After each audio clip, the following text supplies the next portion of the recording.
আপোনালোকৰ এই প্ৰতিনিধি সভাৰ লগতে ডিব্ৰুগড় জিলা অধিৱেশনখনিও আপোনালোকৰ হৈছে, গতিকে দেখা গৈছে যে আপোনালোকৰ ইয়াত মানে বিষয়বাব নিৰ্বাচিত হৈছে, গতিকে সেই গোটেই অনুষ্ঠানটো সম্পৰ্কে হয়। টাইপা কেন্দ্ৰীয় সমিতিৰ নিৰ্দেশমৰ্মে আমি টেঙাখাত আঞ্চলিক টাইহোম যুৱ পৰিষদ অসম টেঙাখাত আঞ্চলিক সমিতিয়ে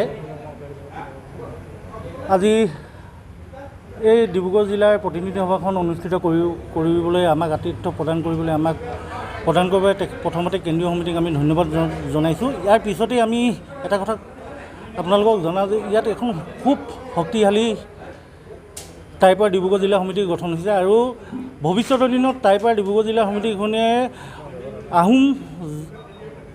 টাইহোম জাতিটোৰ বাবে যিখিনি কৰিবলগীয়া কাম সকলোখিনি কৰি যাম। লগতে জনজাতিকৰণৰ ওপৰত আমাৰ কৰিবলগীয়া কামখিনি আমি চৰকাৰৰ ওচৰত সদায় আমি ইয়াৰ প্ৰদান কৰিবলৈ আমি সদায় দাবী জনাই যাম আৰু এই দাবী পূৰণ নকৰালৈকে আমি টাইহোম যুৱ পৰিষদ অসমৰ আমি কেতিয়া ক্ষান্ত নাথাকোঁ আৰু ডিব্ৰুগড় জিলাকে ক্ষান্ত নাথাকোঁ। ইতিমধ্যে ইয়াত 35জনীয়া এখন শক্তিশালী কমিটিয়ে এই পবিত্ৰ লাঙি গদাপানীৰ ক্ষেত্ৰত আমি টাইহোম ডিব্ৰুগড় জিলাখন গ্ৰহণ কৰিছোঁ আৰু এই কমিটিখনে অনাগত ভৱিষ্যতত আমি যিমানখিনি পাৰোঁ টাইহোমৰ জাতিটোৰ বাবে আমি সকলোখিনি কাম কৰি যাবলৈ আমি বদ্ধপৰিকৰ। ডিব্ৰুগড় জিলাৰ কাৰ্যকৰী সভাপতি আছিলে, ইয়াত দ্বিতীয় সভাপতি সুখী নে? একো নাই, জাতিটোৰ কাৰণে কাম কৰিবলৈ আহিছোঁ।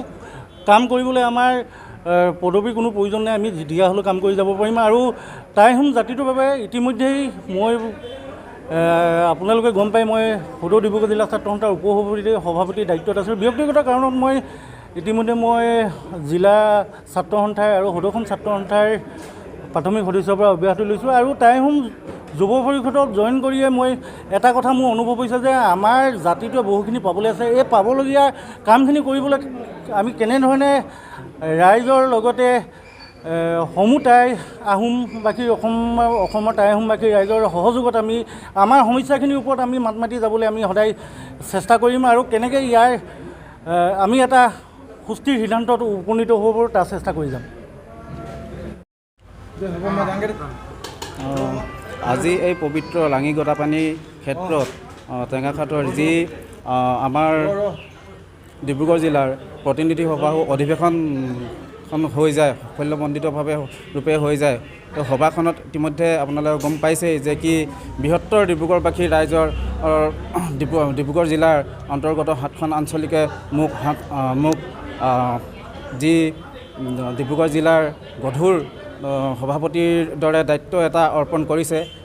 মই ভাবিছোঁ যে কি অনাগত দিনত এই দায়িত্বটি সুচাৰুৰূপে পালন কৰি যাম আৰু আমাৰ ডিব্ৰুগড় জিলাৰ অন্তৰ্গত যিমানখিনি আহোমৰ কীৰ্তিচিহ্ন তথা আমাৰ সংগঠনৰ মূল দাবী যিকেইটা আছে, আপোনাৰ জনজাতিকৰণে হওক, সাংস্কৃতিকভাৱে হওক বা অৰ্থনৈতিকভাৱে হওক বা যিকেইটা মূল দাবী আছে, আমি এই গোটেই মূল দাবীকেইটা বিভিন্ন ধৰণৰ চৰকাৰৰ ওচৰত প্ৰতিবাদেৰে আমি পূৰণ কৰিবলৈ চেষ্টা কৰিম।